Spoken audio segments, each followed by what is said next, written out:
여러분, 한 주 동안 잘 지내셨습니까? 오늘도 요한계시록 말씀을 계속 이어보도록 하겠습니다. 지금까지는 짐승들이나 또 이 세상에 사는 사람들, 그런 전투, 심판, 재앙, 이런 것들이 있었습니다. 오늘은 사탄, 그전에는 그냥 자잘한 전투 쪽에 해당된다면 지금은 아주 이제 본론적인 굉장히 중요한 존재와의 전쟁. 우리가 보기에는 전쟁이라고도 할 수 있지만 하나님 편에서는 심판이죠. 완벽하게 어떻게 심판을 사탄이 당하는가. 오늘은 그런 부분에 대해서 알아보도록 하겠습니다. 먼저 전쟁이기 때문에 병법서를 하나 읽어보도록 하겠습니다. 손무가 지은 손자병법 3장의 모공편에 나오는 내용이거든요. 제가 한번 읽어볼게요. 지피지기 백전불패 부지피이지기 일승일부 부지피부지기 매전필태. 이거를 이제 굳이 해석을 하면 이렇습니다. 적을 알고 나를 알면 100번 싸워도 위태로워지지 않는다. 불태, 위태로워지지 않는다. 그 다음에 두 번째는 또 이런 전쟁이 있어요. 적을 몰라요. 그리고 나는 알아요. 그러면은 한 번 이길 수 있고 또 혹은 한 번 위태로워질 수가 있어요. 그런데 적도 모르고 나도 모르면 100번 싸워봐야 계속 위태로운 상태에 빠지는 거죠. 우리는 지금 전쟁 중에 있고 또 이 본문의 말씀은 사탄과 하나님의 전쟁에 대한, 또 물론 하나님 편에서 보면 일방적인 심판이긴 하지만 그런 것을 이제 다루고 있기 때문에 우리 입장에서는 그 전쟁의 한복판에 있는 사람이거든요. 하나님 편에서야 절대자시니까 심판을 하시지만 우리는 그 안에서 살아가야 될 존재예요. 그럼 우리는 사탄에 대해서 반드시 알아야 될 것입니다. 오늘 사탄은 어떤 존재고 또 그들은 어떻게 심판받고 또 마지막 때에, 지금 우리가 마지막 때를 살아가고 있는데 지금 우리를 어떻게 다루고 있는지, 그 사탄이, 그리고 우리가 사탄에 대해서 알면 우리가 이런 위기 상황 속에서 위태로워지지 않게 될 것이다 라고 생각합니다. 먼저 1절부터 한번 보시면 1절이 어떻게 시작되냐면 물이 앉은 큰 음녀가 받을 심판을 요한에게 보여줄 것이다. 이렇게 지금 시작하는 거예요. 1절은 그러니까 이 전체 이 17장에 다뤄야 될 내용이 뭐냐면 사탄의 심판이에요. 어떻게 그들이 심판을 당할 것인가, 그런 내용이 지금 들어있는 거죠. 그러나 오늘 우리는 어떻게 심판을 당하느냐에 초점을 다루기보다는 우리는 이 땅에서 살아가야 되니 우리는 어떻게 사탄을 알 것인가, 사탄의 본질이 무엇인가, 사탄은 어떤 모습을 하고 있는가, 또 우리는 그 속에서 어떻게 살아야 될 것인가, 이런 것들을 좀 중점적으로 보도록 하겠습니다. 이제 먼저 이 성경에 나오는 음녀에 대해서 우리가 알아야 됩니다. 이 1절부터 그냥 계속 끝절까지 나오는 말씀이 음녀가 나와요. 음탕한 여자, 고멜, 이렇게 생각하시면 되는데 그런 차원도 있지만 이 당시에 고린도를 가장 좋은 예로 들자면 고린도에는 우상 숭배의 신전들이 많았죠. 그리고 그 우상의 신전에서는 반드시 여자가 있었고 그 여자는 성행위를 위한 사제였죠. 신을 섬기는 것 같지만 인간의 욕정을 풀어내는 그런 과정이었던 거죠. 신의 이름을 들어서 자신들의 욕구를 해결하고자 하는 그런 것을 말하죠. 그런 그 못된 행위의 그 상징으로 음녀가 이제 등장합니다. 이제 여기서 이 요한계시록에서 사탄을 음녀로 이렇게 표현하고 있습니다. 그 당시에 가장 악질적 이단으로 이렇게 보였었나 보죠. 그런데 그 음녀가 어떤 일을 하냐면은 2절에 나옵니다. 2절에 보면은 땅의 임금들도 그와 더불어 음행하였고 땅에 사는 자들도 그 음행의 포도주에 취하였다. 이렇게 되어 있습니다. 임금민도 거기에 빠져 있고 수많은 시민들도 거기에 빠져 있어요. 음녀가 베푸는 그 음행의 행위, 그 음행에 싹 빠져 있는 것이죠. 그런 세상이에요. 세상이. 사탄이 아주 쥐락펴락하고 있는 그런 세상처럼 보입니다. 그런 세상은 바로 어디를 말하냐면 갑자기 맨 뒤로 한번 가보겠습니다. 18절. 또 내가 본 그 여자는 땅의 임금들을 다스리는 큰 성이라 하더라. 아주 큰 도성이 있어요. 요즘으로 치면은 어디로 말하기가 좀 그렇고 우리 옛날 조선으로 한번 예를 들어 보겠습니다. 한양이 있어요. 한양을 가려면은 그 성 안에 들어가려면은 성문을 지나야 돼요. 아무나 들어갈 수가 없어요. 성문에서 문지기가 있어요. 군인들이 지키죠. 그 성문은 들어가려면 신분증이 필요해요. 출입증이 필요해요. 아무나 거기 들어갈 수가 없는 거예요. 그런 성이에요. 그런데 옛날에는 그런 성 중에 아주 큰 성, 여기다가 바로 직접적으로 로마성 이렇게 써버리면 안 되니까 로마성이라고 하지 않고 바벨론이라고 여기서는 표현하죠. 5절에도 나오고 앞에서도 나왔고 뒤에서도 나오고 이랬습니다. 근데 이 바벨론을 이제 가장 큰 성 이렇게 이제 표현을 하고 있습니다. 근데 여기서 보면은 큰 성, 큰 도시, 화려한 도시, 사람들이 바글바글한 도시, 돈이 왔다 갔다 하는 도시, 권력자들이 집중된 도시, 이 지금 도시를 음녀로 표현하고 있어요. 그런데 3절에는 어떤 일이 벌어지냐면 갑자기 이 도시에 있는 음녀로 상징되는 이 도시에서 지금 우리가 살아가는 도시를 말하는 거예요. 이 도시에서 갑자기 어디로 요한을 데리고 가냐면은 성령의 충만으로 된 상태로 광야로 데리고 갑니다. 이게 오늘 말씀에 굉장히 중요한 비중을 차지합니다. 물론 다른 사람들은 그렇게 비중을 안 차지할 수도 있습니다. 근데 저는 이 오늘 본문의 말씀 중에서 이 광야를 굉장히 중요시 다루게 될 것입니다. 언급은 짧아요. 3절에 잠깐 나옵니다. 성령이 나를 데리고 광야로 가니라. 성령이 충만한 상태예요. 그럼 광야에 가서 뭐 할 거냐면은 보통 사람들은 광야에 나가기 싫어해요. 광야는 좋지 않아요. 광야는 나빠요. 거기 가면 죽어요. 아무것도 없어요. 발가벗어야 되고 죽어야 되고 헐벗어야 되는 곳이 광야예요. 그런데 갑자기 요한이 큰 성 바벨론 같은 그런 큰 성에 있었던 상태에서 광야로 옮겨졌거든요. 그 안에 있을 때는 그 안에서 무슨 일이 벌어지는지 물론 이렇게 보면 다 보입니다. 그러나 문제는 대부분의 사람은 그 안에 들어가 있을 때는 그 안의 실체를 파악하기가 쉽지 않습니다. 왜냐하면 대부분은 그 안에서 동화되기 때문이에요. 자기 집단이 어떤 일에 나쁜 일에 이렇게 빠져 있으면 거기에 대부분의 사람들은 빠져서 허우적거립니다. 거기에서 객관적인 시각을 가지고 그 공동체, 그 집단을 정확한 평가를 하기는 쉽지 않습니다. 그래서 그 큰 성, 화려한 성에 빠져 있지 않고 그 성에서 벗어나서 아무것도 없는 광야로 하나님께서 요한을 데리고 나가신 거예요. 그러면 그 밖에서 성을 볼 때 적나라하게 보이는 거죠. 성이 어떻게 부패되어 있고 어떤 상태에 빠져 있고 이게 보이는 거예요. 사탄이 굉장히 보기 좋게 여기 표현은 성경 말씀에도 나와 있지만 여자가 붉은빛 짐승을 타고 그 짐승의 몸에 하나님을 못 오가는 이름이 가득하고 7머리에 10뿔이 있으며 아직도 나옵니다. 4절에도 그 여자는 자줏빛과 붉은빛 옷을 입고 좋은 거 아주 많아요. 그렇게 좋은 거 보기 좋고 첫 번에도 나오지만 1절에도 많은 물 위에 앉은 큰 음녀거든요.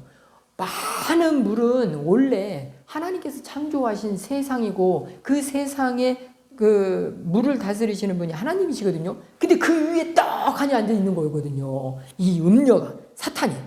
그러니까 사람들 보기에는 임금, 이 세상에 있는 자잘한 임금들뿐만 아니라 거기에 사는 많은 시민들이 아주 사탄을 볼 때 좋게 보여요. 붉은 옷을 입고, 요즘 뭐 붉은 옷 입으면 뭐 우리는 붉은 악마들 다 붉은 옷 입으니까 뭐 서민 옷인가 이렇게 생각하지만 그렇잖아요. 고관 대작들, 특히 임금들만 입을 수 있는 게 붉은 옷이에요. 아무나 붉은 옷을 못 입어요. 우리나라에서도 그랬습니다. 붉은 옷은 아주 높은 사람들 외에는 붉은 옷을 입을 수가 없어요. 염료가 비싸거든요. 붉은색은 아무나 쓸 수 있는 염료가 아니에요. 그렇기 때문에 이 당시에도 그 비싼 옷을 입고 다니는 이 사탄, 음녀 이런 거 보면 그 세력들을 보면 껌뻑 죽죠. 아유, 그리고 또 큰 성에 살기 때문에요. 엄청나게 좋은 성에 살기 때문에 거기 못 들어가서 안달이죠. 광야에서 살아봐요. 얼마 뭐 먹을 것도 없고 춥고 벌벌 떨고 낮에는 너무 뜨겁죠.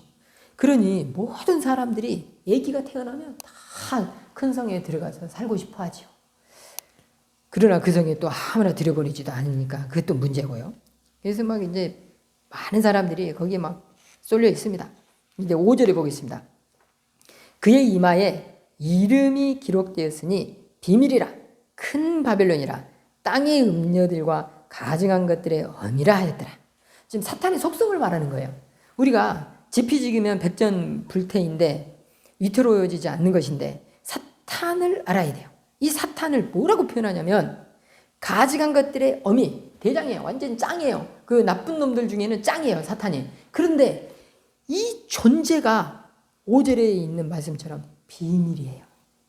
감추어져 있어요. 몰라요. 사람들이 사탄의 속성을 몰라요.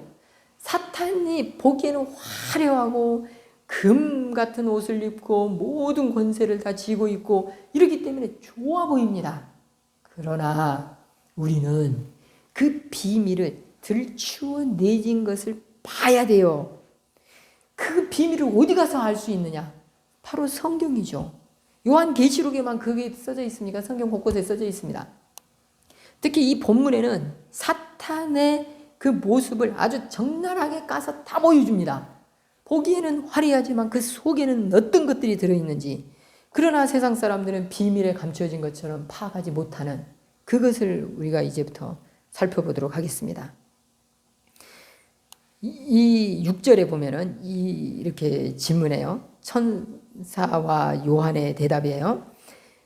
6절 끝부분에 보면 내가 그 여자를 보고 놀랍게 여기고 크게 놀랍게 여기니, 요한은 사탄의 실체를 이제 처음 본 거예요. 우와, 이놈들 봐라. 이랬었어? 어렴풋이는 알았지요. 예수님을 죽이고 괴롭히고 성도들을 죽이고 괴롭히니 사탄의 그것을 어렴풋이는 알았는데 실체를 아주 까발린 것처럼 본 거는 이때가 처음인 거죠. 이게 딱 보고 나니까 아주 놀라운 존재예요.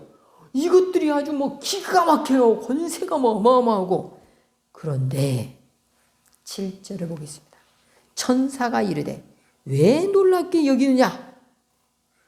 내가 여자와 그가 탄 7머리와 10뿔 가진 짐승의 비밀을 너에게 보여주겠다. 이렇게 말씀하시는 거예요. 여기서 사탄은 하나님의 심부름꾼이에요. 하나님께서 요한한테 보여주라고 하는 거거든요. 사탄이 와가지고 요한 사도 이리 와서 이거 보세요 이렇게 하는 거죠. 그게 지금 요한이 사탄의 딱 모습을 봤을 때 너무나 놀랍게 여긴 거예요. 우와, 이거 대단한 존재구나. 그런데 사탄은 다 알거든요. 이 나쁜 놈들이 어떤 존재인지 지금부터 한번 살펴보겠습니다. 8절 내가 본 짐승은 전에 있었다가 지금은 없으나 장차 무저경으로부터 올라 멸망으로 들어갈 자니 땅에 사는 자들로서 창세 이후로 그 이름이 생명책에 기록되지 못한 자들이 이전에 있었다가 지금은 없으나 장차 나올 짐승을 보고 놀랍게 여기리라. 지금은 사탄의 모습을 여러 모습으로 등장했었고 그것들의 부침이 있었다. 뜰 부에 가라앉을 침, 올라갔다가 내려갔다가, 그러니까 뭐 이렇게 보시면 되겠어요. 뭐 바벨론도 있었고 아수르도 있었고 페르시아도 있었는데 이런 것들을 통해서 이스라엘을 굉장히 괴롭힙니다. 그런데 아수르도 이스라엘을 괴롭히는 존재로 잠깐 등장하고 그 나쁜 놈들이기 때문에 하나님 앞에 나쁜 놈들이기 때문에 사라져요. 바벨론이 사라집니다. 그리고 또 바벨론을 통해서 남유다를 멸망시킵니다. 그러면 또 하나님의 백성들을 괴롭히는 존재죠. 그들도 나쁜 놈들이기 때문에 하나님께서 또 올라오게 했다가 또 사라지게 만듭니다. 그 페르시아를 또 통해서 그렇게 되죠.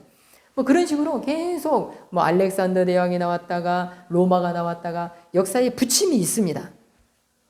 그런 이야기예요, 지금 여기에. 그런데 그런 속에서 우리 성도들은 9절 지혜 있는 뜻이 여기 있으니 그 7머리는 여자가 앉은 7산이요. 이 사탄이 그런 것들을 막 들어 쓰는 거예요. 막 들어 쓰는데 우리가 성도들이 어떻게 해야 되냐면은 그런 부침이 있고 뭐 사라지고 등장하고 이런 속에서 사탄이 무슨 일을 하는지 지혜롭게 분별을 해야 돼요.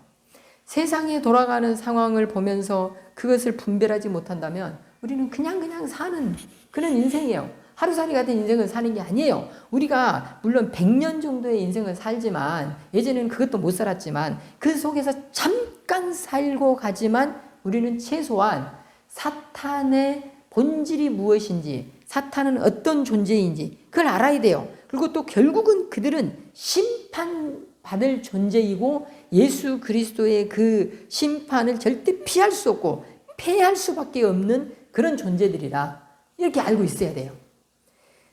자, 그러면서 또 계속 보도록 하겠습니다. 10절. 또 7 왕이라 5은 망하였고 하나는 있고 다른 하나는 아직 이르지 아니하였으나 이르면 반드시 잠시 동안 머무리라. 계속 부침이 있을 거라는 거예요. 부침이. 또 이제 건너뛰고요. 12절. 내가 보던 10뿔은 10왕이니 아직 나라를 얻지 못하였으나 다만 짐승과 더불어 임금처럼 한동안 권세를 받으리라. 아직 등장도 안 했는데 앞으로 또 어떤 애들이 등장할 거예요. 그러나 그들은 나쁜 놈들인데 잠깐 권세를 받아요. 사탄으로부터 권세를 받아가지고 계속 못된 짓을 해요. 그래서 그들이 뭘 할 거냐면 14절. 그들이 어린 양과 더불어 싸우려니와 어린 양은 만주의 주시오 만왕의 왕이시므로 그들을 이기실 터요. 또 그와 함께 있는 자들 곧 부르심을 받고 택하심을 받은 진실한 자들도 이기리로다. 분명히 이 못된 존재들은 싸우러 왔어요. 그들은 확실해요. 그냥 이 땅에 놀러 온 게 아니에요.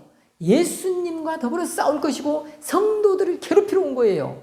우리가 이것을 모르면 안 돼요. 그런데 이 나쁜 놈들은 아주 나쁜 놈들인데 권세를 자기들이 그렇게 나누어서 가져놓고도 무슨 일을 하냐면 자기들끼리 또 싸웁니다.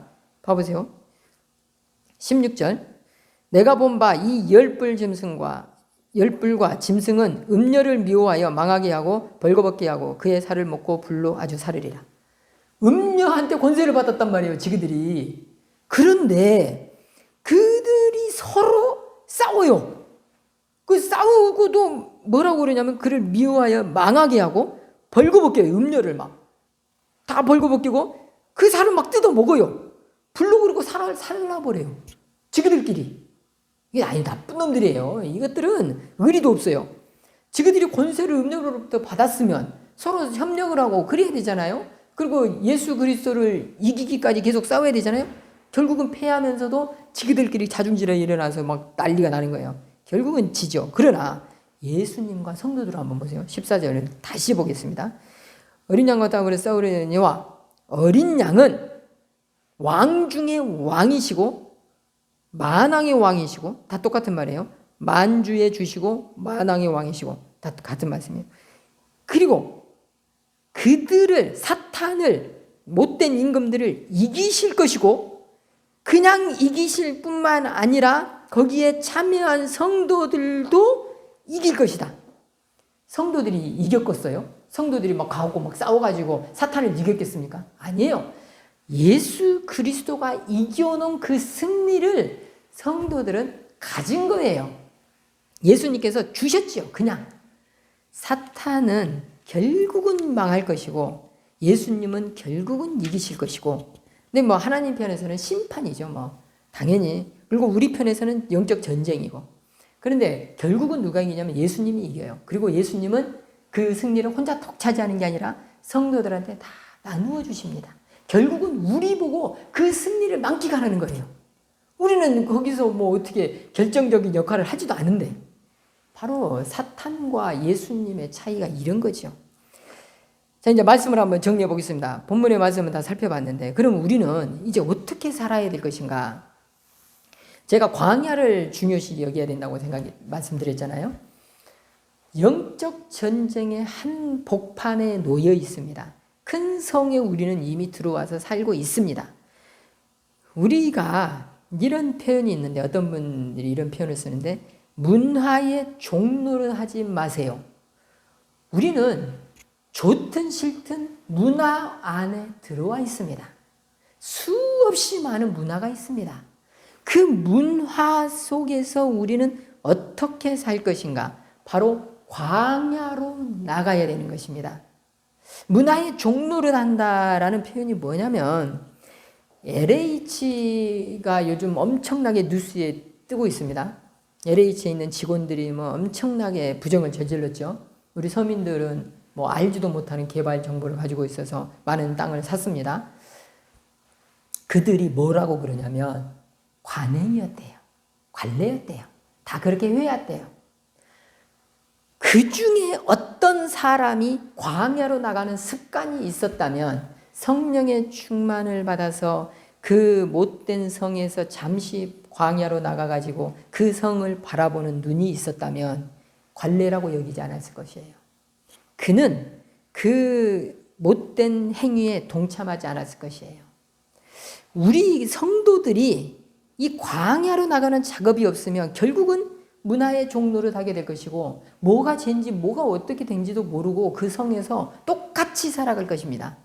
큰 성에서, 큰 음녀가 다스리는 그곳에서. 근데 우리는 절대 그러면 안 돼요. 가끔 광야로 나가야 돼요. 우리는 성령의 충만이 반드시 있어야 되고, 기도의 자리가 반드시 있어야 됩니다. 우리는 세상에서 살아요. 안산이라는 도시 속에서 살고 있습니다. 이 도시 속에서 살지만 기도의 자리로 반드시 나가야 돼요. 우리가 기도의 자리로 가는 습관이 없으면, 성령의 충만을 받지 못하면 이 문화의 종노릇을 하고 결국은 세상 임금들처럼 음료와 함께 망하게 될 것입니다. 우리는 반드시 광야로 나가는 습관이 있어야 되겠습니다. 감사합니다.